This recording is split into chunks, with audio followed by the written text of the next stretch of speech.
Security इदारों को Telegram में किसी साजिश के सबूत नहीं मिले। कौमी सलामती कमेटी इजलास का एलामिया जारी। गुज़श्ता इजलास के मिनट्स की तौसीक। अमरीका में पाकिस्तान के साबिक सफीर असद मजीद ने ब्रीफिंग भी दी। इजलास में सदर, वजीर आजम और तीनों मुसल्लह अफवाज के सरबराहान ने शिरकत की। पीटीआई रहनुमा शहबाज गिल का रद्द-ए-अमल गई। सबूत न होने पर 120 दिन बाद ECL में नाम डाला गया। नाम खुद ब खुद निकल जाएगा। हुकूमती दरख्वास्त पर मजीद 90 दिन की तौसी हो सकेगी। दहशत गर्दी में मुलव्वस मुल्क की सलामती के लिए खतरा। ये अदालती हुक्म पर शामिल किए गए नामों पर इतलाक नहीं होगा।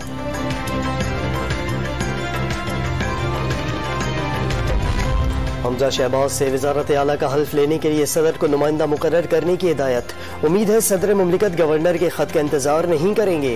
गवर्नर को इख्तियार नहीं कि वो हल्फ बर्दारी के अलावा कोई और ऑप्शन इख्तियार करें। तहरीरी फैसला जारी।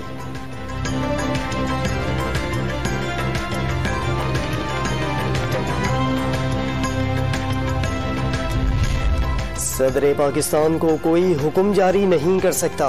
केस में फरीक भी नहीं थे।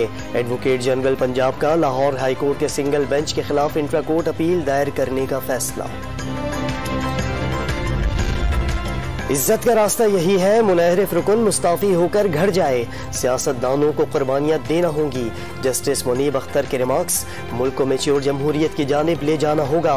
आर्टिकल 63A की तशरीह के लिए सदारती रेफरेंस की समाअत के दौरान चीफ जस्टिस के रिमार्क्स।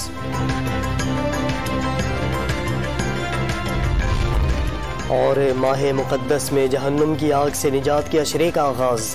नमाज असर के बाद मुल्क भर की मसाजिद में हजारों अफराद एहतिकाफ में बैठ गए। मोतकफीन हजरात रमज़ान मुबारक के आखिरी अशरे में ताक़रातों को तलाश करने के अलावा खुसूसी इबादात का एहतमाम करेंगे।